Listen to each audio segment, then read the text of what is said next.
Okay, so compression, that sort of mystery device that everyone sort of says that they never fully comprehend and that they're always reimagining how it works and always re-understanding how it works. I'm kind of getting sick of hearing that over and over again. So today in this tutorial, I'm going to try to actually explain compression to you guys, see if I can make it make sense. So real quick before I get into the meat and potatoes of this tutorial, well, actually the cheese of this tutorial, we'll see in a second what I mean by that. Go ahead and give me a follow, subscribe, all that good stuff, so that way I know you're into this content. Would be much appreciated. All right. So today the plan is I'm first visually going to show you what compression is on some blocks of cheese, and I'm going to show you also what clipping is. So I'm going to kind of compare the two real quick to kind of give you a visual idea of what I'm going to be going over first. Okay, so let's pull up our cheesy pop record here. All right, so what I want you to see here is that we have a big dynamic range and we have a wave file that's kind of has a lot of peaks and dies down, similar to what we're going to look at in Ableton. So we've got a big dynamic range, our ceiling, and the threshold. Look what happens when we bring the threshold down. We're evening out the sound, and we're also kind of squashing it together. All right, now let's look at my other example. This one is going to be clipping. Take a look here. So imagine it's the same block of cheese. We have big dynamic range. We have the same ceiling, but I'm going to clip it. So this is going to cause some saturation and some harmonics on where we clipped it because we cut it with a sharp edge. But if you look here, you'll see, and I'm going to point this out with the knife, that you still have some of your dynamics while still giving yourself some headroom to turn this puppy up. So here we go. Let's look at them side by side after I'm done here. Okay. So here they are side by side. We have the squash cheese that looks a little ugly. And then we have the clipped cheese, but it definitely has a sharp edge to it. Nothing smooth about it. All right, so why did I show you cheese? I'm going to try to explain that the best I can right now. I know this is a crazy topic. So to kind of explain what compression is basically volume automation based on some parameters, which I'm going to show you in a second. It's basically what we can use to shape or kind of control the depth of some things, some audio's kind of shape, the shape or depth, that's what I mean. Okay, so let's go over the compressor parameters. So I'm going to open this up here, and we're going to put a regular compressor on here. First, I'm going to show you the threshold. So the threshold is when your compressor starts compressing. So it's when you kind of want to start compressing your actual audio files. So this is why you showed you the cheese. It's going to look exactly the same here. Take a look.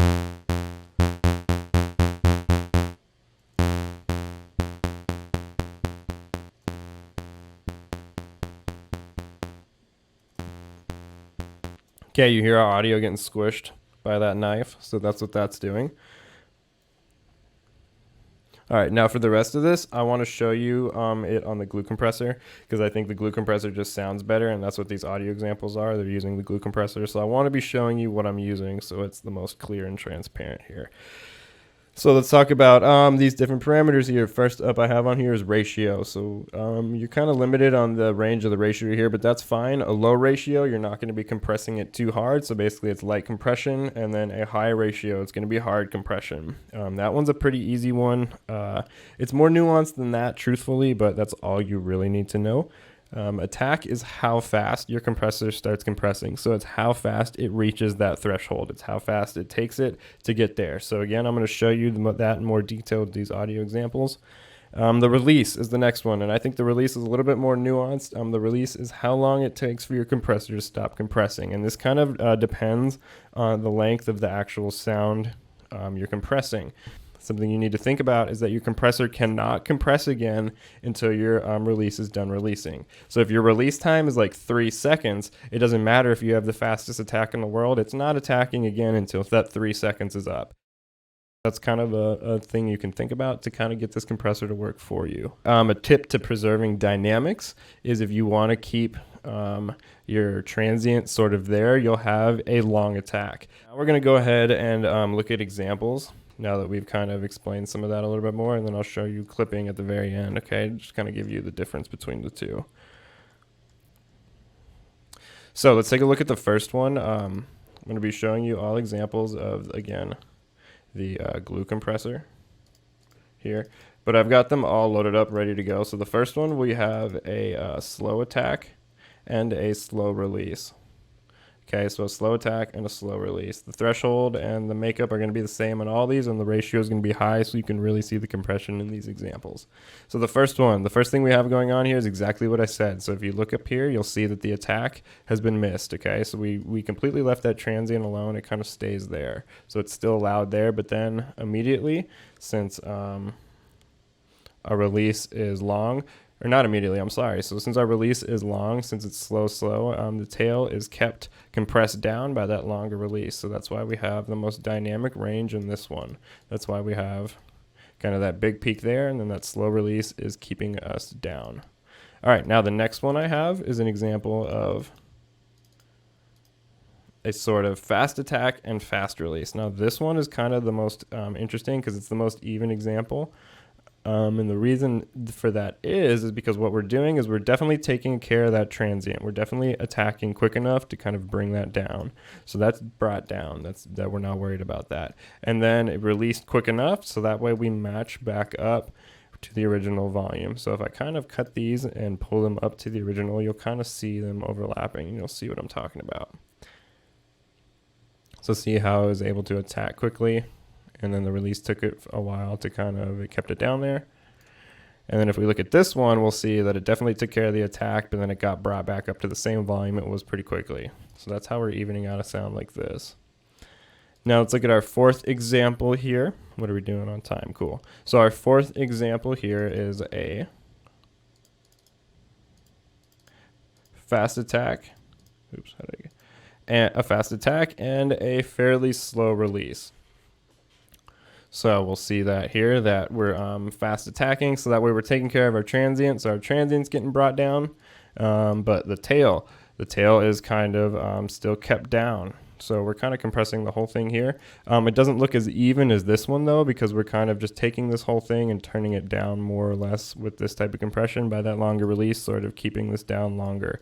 So that's why this fast attack and quick release is actually evening this out more. But you'll see that we have a higher reduction of sort of overall volume and dynamic range in this one, although this one is more even. So this one would ultimately be louder. So actually, this one has the least dynamic range, but this one had more done to it, whereas the threshold is the same amount. Okay, so I didn't change the threshold. So that's kind of what I'm trying to explain there. Sorry, that wasn't the best.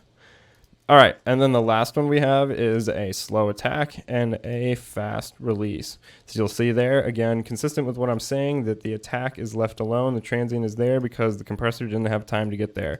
It only really got there once we got around here.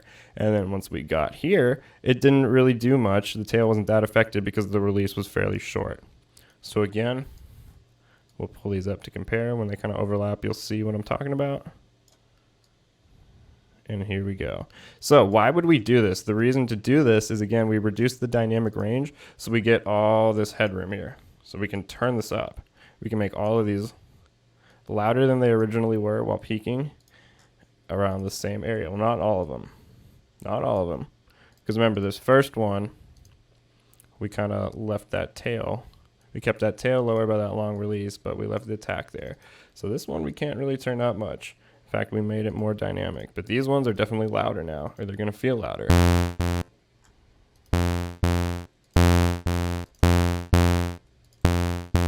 Okay, but you just kind of can hear the different characteristics they have. Now, talking about release a little bit more. So like I said, that's kind of why I have these examples here. Most of these, you can see that it kind of all worked evenly on these two, but this one, again, with that long release, the release that I have it set to is it takes a whole second to release. So you can see that these guys are pretty unaffected, or they're still being released. Like, they're completely down there. We're not getting that full attack in there. That's what I meant. We're not getting that full attack in there because we're still releasing. We're still compressing, and then it comes back here, and then it does it. That doesn't really do us much good there, so you need to be careful with that. And actually what compressors have done is they give you this. So let's pull up this big view again and take a look at this guy. They give you this, A. That A stands for auto. So auto is basically, it's going to be an auto release time. So it's going to take a look at your audio. So something weird like this, it'll auto interpret it and know exactly when to release. So it'll be like, okay, if you have a long release, it'll probably release this whole time until it senses that it needs to attack again. Then it'll be like, oop, got to attack, and then it continues to release. Now that that's kind of compression in a nutshell, I'm going to go ahead and explain clipping. Okay, so the comparison between clipping and compression again, to kind of drive home the example with the cheese. So this is my easy clipping rack right here. Just to show you that I'm not actually using the saturators drive, I'm just volume gaining into something that can soft clip, and then setting my ceiling to something like -6. Okay, so that's what I'm talking about earlier, setting your own ceiling. I still want to give this thing headroom so it's not coming out right at 0, although basically this is the same thing as having it come out at 0. But again, it's just a way to give yourself more headroom by sort of clipping that sound. But I want to show you how it sounds. Should set it to 0.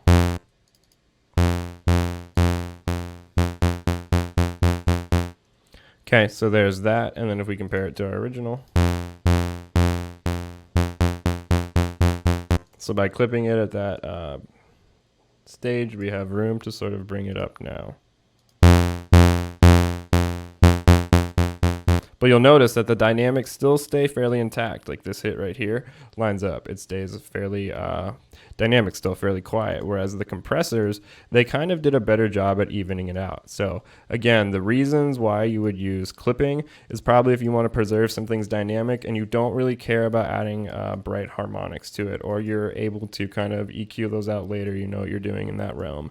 Whereas it's okay to use this on synths and sort of stuff that you can kind of clip. I wouldn't use it too much on real instruments, because real instruments have much larger dynamic range and therefore need to be dealt with by a compressor that's really going to maybe preserve some of the important transients and or do the opposite and kind of really get in there and bring everything even without just immediately generating harmonics and causing distortion. If you overcompress something, you can definitely cause distortion and add some harmonics. However, you're more likely to do that with clipping, which is an exact type of distortion. However, if you control your own ceiling and set your own ceiling and kind of know how to EQ, you can manage clipping and it can be better because you can have more dynamics.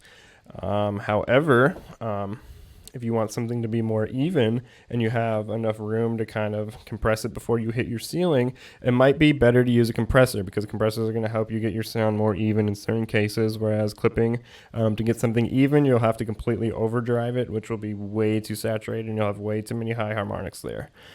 So yeah. Hope everybody is still here. Let me explain what a ceiling is real quick before we continue. Basically what your ceiling is it's your ceiling. It's where you cannot go over. So every DAW is going to automatically clip everything at 0. But if you're a good engineer, what you'll start doing is in individual tracks, you'll set your own ceiling. So you can do that by soft clipping or compressing or however you'd like to sort of give yourself dynamic range while sort of reducing dynamic range inside the individual sound itself. So that way not everything is hitting 0 and you still have real estate in your mix. Real quick to go over some other, I guess, like fun facts about compressors. Geez, I can't talk that well today. A limiter is the same thing as a compressor. It just has automatic attack and variable release. The release can either be auto or you can control it yourself, but the attack is all controlled within the limiter. So a limiter is literally just a compressor that's just kind of a compressor for dummies, if I'm going to be real there. That's what that is. And yeah, that's pretty much it. I hope that this video makes enough sense, and I hope that you can get something out of it. If you have questions, please go ahead and leave them in the comments, and I'll answer as many as I can. Do my best to get that done. Other than that, that's it. So again, if this was useful, go ahead and sauce me a follow. That would be really cool and appreciated. And like I said in my last video, I'm pretty new to this, so I'm open to suggestions and ideas that you guys have. Okay, real quick before I go, just want to do a quick plug. I'm currently working on my second album right now, Environment Music Volume 2. So just wanted to give you a quick heads up and tell you to be on the lookout for that. Anyways, have a nice day. Take it easy, everybody.